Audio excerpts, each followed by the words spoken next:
Hyderabad CP సంచలన నిర్ణయం తీసుకున్నారు. పంచగుట్ట పోలీస్ స్టేషన్లోని మొత్తం సిబ్బందిని ఒకేసారి బదిలీ చేశారు. పిఎస్లోని మొత్తం 82 మంది సిబ్బందిని బదిలీ చేస్తూ ఉత్తర్వులు జారీ చేశారు. ఇన్స్పెక్టర్ నుంచి హోంగార్డ్ వరకు అందరినీ ఒకేసారి బదిలీ చేయడం ఇప్పుడు సంచలనంగా మారిందని చెప్పుకోవచ్చు. తొలిసారి పిఎస్ సిబ్బంది మొత్తాన్ని సిపి బదిలీ చేశారు. మాజీ ఎమ్మెల్యే షకీల్ కుమారుడు వివాదంలో ఇప్పటికే పలు ఆరోపణలు ఉన్నాయి.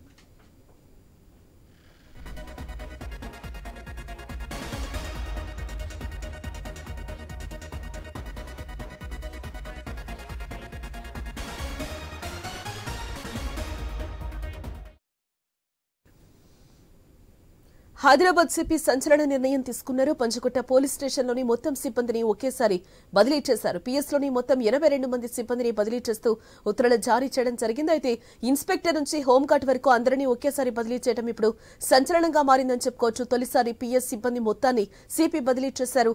మాజీ ఎమ్మెల్యే షకీల్ కుమారుడు వివాదంలో ఇప్పటికే పలు ఆరోపణలు కూడా ఉన్నాయి. ఇక ఇదే అంశానికి సంబంధించిన మరింత సమాచారం మా ప్రతినిధి రవిచంద్ర లైవ్ ద్వారా అందిస్తారు. ఎస్ రవిచంద్ర, హైదరాబాద్ సిపి సంచలన నిర్ణయం తీసుకున్నారు. పంజాగుట్ట పిఎస్ సిబ్బందిని మొత్తం కూడా మార్చేసినట్లుగా తెలుస్తోంది. రిక్రూట్ చేస్తారని చెప్పవచ్చు. అంటే ఒక విధంగా సంచలన నిర్ణయం తీసుకున్నారని చెప్పవచ్చు. హైదరాబాద్ సిపి కొత్తకోట శ్రీనివాసరెడ్డి ఒక సంచలన నిర్ణయం తీసుకున్నారని చెప్పవచ్చు. ఈ సంచలన నిర్ణయం తీసుకోవడానికి కూడా చాలా కారణాలు ఉన్నాయని చెప్పుకోవచ్చు. అందులో ముఖ్యంగా ఈ మధ్య కాలంలో షకీల్ బోధన్ ఎమ్మెల్యే, నా బీఆర్ఎస్ ఎమ్మెల్యే షకీల్ కొడుకు డిసెంబర్ 23న ప్రగతి భవన్ దగ్గర, అంటే పంజగుట్ట పోలీస్ స్టేషన్ సర్కిల్ పరిధిలో వస్తుంది, ప్రగతి భవన్ దగ్గర ఉన్నట్టుగా బారికేడ్స్ ని ఢీ కొట్టడంతో ఆ తర్వాత అరెస్ట్ చేశారు పోలీసులు. అంటే సోహెల్ని అదుపులోకి తీసుకున్నారు. ఆ తర్వాత మళ్ళీ వదిలేశారు. దానికి కారణం అందులో పనిచేస్తున్న ఆ సిఐ దుర్గారావు అని అప్పట్లో ఉండేది. ఆ దుర్గారావు ఈ విధంగా సోహెల్ని తప్పించారన్న ఆరోపణలు కూడా ఉన్నాయి. దాని మీద విచారణ చేస్తున్నారు. దుర్గారావు మీద విచారణ చేస్తున్నారు. దుర్గారావు కూడా ఇప్పుడు పరారులు ఉన్నాయి. ఎక్కడ ఉన్నారో తెలియనట్టు పరిస్థితి. ఆయన మీద కూడా విచారణ చేపడుతున్నారు. ఆయన నుంచి కూడా ఆ రిపోర్ట్ తీసుకుంటున్నారు. ఎందుకంటే డిసెంబర్ 23న జరిగిన బారికేడ్స్ ఢీకొట్టిన తర్వాత సోహెల్ ఎటుపోయినరు. సోహెల్ ప్లేస్ లో మరొక వ్యక్తిని తెచ్చిపెట్టారు. షకీల్, అంటే బోధన్ ఎమ్మెల్యే, మాజీ ఎమ్మెల్యే షకీల్ కు సంబంధించిన ఇంట్లో పనిచేసిన ఒక డ్రైవర్ని తీసుకొచ్చేసి ఇతనే గుద్దాడు అని, ఇతనే ఆ విధంగా బారికేడ్స్ కు టచ్ చేశారు అని ఆ విధంగా కేసు తప్పించారు. అంటే ఒక వ్యక్తి హిట్ చేస్తే మరొక వ్యక్తిని తీసుకొచ్చేసి కేసులో పెట్టారు. దీంతో ఒక విధంగా చెప్పాలంటే పోలీస్ డిపార్ట్మెంట్ లో ఇది ఒక మాయన మచ్చగా చెప్పుకోవచ్చు. ఎందుకంటే డిపార్ట్మెంట్ లో ఉండి ఈ విధంగా నిందితుల్ని తప్పుదోవ పట్టించడం, దాంతోపాటు వాళ్ళని తప్పించడం కూడా పోలీస్ డిపార్ట్మెంట్ లో ఇదొక కలకలం అని చెప్పుకోవచ్చు. దీంతో సీరియస్ గా నిర్ణయం తీసుకుంటామని చెప్పుకోవచ్చు. అందులో భాగంగానే ఇవాళ ఏకంగా పంజగుట్టలో పనిచేసిన 86 మంది సిబ్బంది, హోంగార్డ్ నుంచి సిఐ వరకు ఉన్నట్టు అందరినీ కూడా బదిలీ చేస్తూ సంచలన నిర్ణయం తీసుకున్నారని కూడా చెప్పుకోవచ్చు. ఎందుకంటే ఆ తర్వాత సోహెల్ ముంబైకి వెళ్ళారు. అంటే పిఎస్ మొత్తం సిబ్బందిని మార్చడానికి ఓన్లీ షకీల్ కుమారుడే కారణమా? టోటల్ గా ఏంటి అసలు ఇంత పెద్ద నిర్ణయం తీసుకోవడానికి పొలిటికల్ రీజన్ ఏమన్నా ఉందా రవిచంద్ర?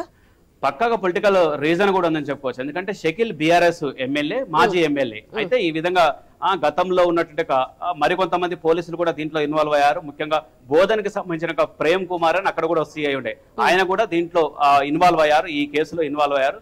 ఏ విధంగా అంటే సోహెల్ ని ముంబై నుంచి దుబాయ్కి పరారీ కావటానికి బోధన్ సిఐ ప్రేమ్ కుమార్ కారణం. అంతకంటే ముందు తప్పించడానికి దుర్గారావు సిఐ, అంటే పంజగుట్ట సిఐ దుర్గారావు కారణం. అందుకే వీళ్ళిద్దరిని కూడా సస్పెండ్ చేసేసి, అంటే ముఖ్యంగా దుర్గారావుని సస్పెండ్ చేసేసి ఈ కేసుని విచారణ చేపడుతుంది పోలీస్ డిపార్ట్మెంట్. ఒక పక్క విచారణ చేస్తూనే మరో పక్క ఈ విధంగా ఇవాళ డిపార్ట్మెంట్, అంటే ముఖ్యంగా పంజగుట్ట పిఎస్ లో ఉన్నట్టుగా ప్రతి ఒక్కరిని, అంటే హోంగార్డ్ నుంచి సిఐ వరకు అందరిని బదిలీ చేశారు. 86 మందిని బదిలీ చేశారని చెప్పొచ్చు. దీంట్లో రకరకాల రాజకీయ కోణాలు, గతంలో పనిచేసినట్టుగా గతంలో ఉన్నట్టుగా బీఆర్ఎస్ నేతలకు పోలీసులు ఈ విధంగా సహకరిస్తున్నారనడానికి నిదర్శనంగా కనిపిస్తుంది చెప్పుకోవచ్చు. డిపార్ట్మెంట్ లో ఉండి ఒక వ్యక్తిని, ఒక నిందితుని ఈ విధంగా తప్పుదోవ పట్టించడం, తప్పించడం ఎంతవరకు కరెక్ట్? ఇది డిపార్ట్మెంట్ కే మాయను మచ్చగా భావిస్తూ ఈ విధంగా సిపి నిర్ణయం తీసుకుని చెప్పుకోవచ్చు. ఎందుకంటే డిపార్ట్మెంట్ లో ఉన్న వాళ్ళే ఇలాంటి పనులు చేస్తే మరి భవిష్యత్తులో రేపు జరిగేట కేసులు కావచ్చు, వాటిని విచారణ కావచ్చు, ఏ విధంగా కొనసాగుతుందన్న విధంగా కూడా పోలీస్ డిపార్ట్మెంట్ కు మాయన మచ్చగా కనిపిస్తుంది చెప్పుకోవచ్చు. మొత్తానికి పంజగుట్ట పోలీస్ స్టేషన్ ఒక కేర్ ఆఫ్ అడ్రస్, వివాదాలకు కేర్ ఆఫ్ అడ్రస్ గా పోలీస్ స్టేషన్ ఉంటుందని చెప్పుకోవచ్చు. గతంలో కూడా ఇలాంటి కేసులు, ఇలాంటి సమస్యలు, ప్రతి సమస్య కూడా అంటే ఇలాంటి, ఎందుకంటే బాగా రద్దీగా ఉన్నటువంటి ప్రాంతం, దాంతో పాటు ముఖ్యంగా విఐపీలు ఉండేటువంటి ప్రాంతం, అంతేకాకుండా సీఎం క్యాంప్ ఆఫీసు ఉండేటువంటి ప్రాంతం, ఇప్పుడు డిప్యూటీ సీఎంగా ఉన్నట్టుగా బట్టి విక్రమార్క ఉండేట్టుగా ప్రగతి భవన్ అందులో ఉంటుంది.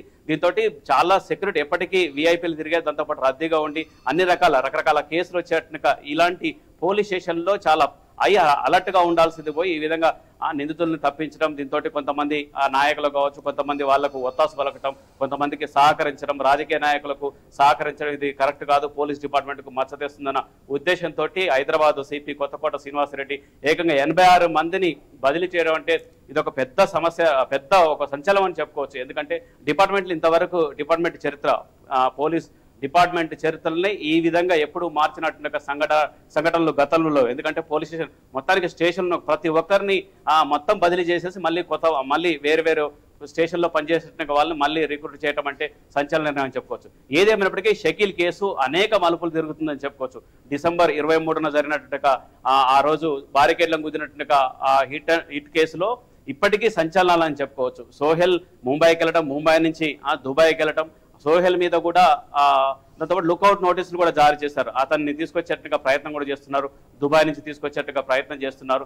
ఈ షకీల్కి కావచ్చు, సోహెల్కి కావచ్చు సహకరించినట్టుగా దుర్గారావు కావచ్చు సిఐ, దాంతోపాటు బోధన్ సిఐ ప్రేమ్ కుమార్ కావచ్చు, వీళ్ళని కూడా అదుపులోకి తీసుకొని విచారణ చేపడుతున్నారు. అయితే విషయం ఏంటంటే, మరొక అంశం ఏంటంటే దుర్గారావు ఇక్కడ తప్పించుకుంటున్నారు, ఇంకా పోలీస్ డిపార్ట్మెంట్ కు అందుబాటులో లేరు, విచారణకు సహకరించట్లేరు అంటే విధంగా కూడా వినిపిస్తుంది చెప్పుకోవచ్చు. మొత్తానికి రకరకాల కోణాల్లో చూస్తే అనేక మలుపులు జరుగుతుందని చెప్పుకోవచ్చు. ఇక్కడ మన పంజాగుట్ట పోలీస్ స్టేషన్ పరిధిలో జరిగినట్టుగా డిసెంబర్ 23న ప్రగతి భవన్ జరిగిన బారికేడ్లకు ఢీకొట్టినట్టుగా ఈ ఘటన ఇంకా అనేక మలుపులు తిరుగుతారని కూడా చెప్పుకోవచ్చు. ఎందుకంటే దీని వెనకాల షకీలే కాకుండా ఇంకెవరైనా ఉన్నారా, రాజకీయ కోణంలో కూడా ఇంకెవరైనా ఉన్నారన్న కోణంలో కూడా విచారణ చేపడుతున్నారని చెప్పుకోవచ్చు. జానకి. రైట్ రవిచంద్ర.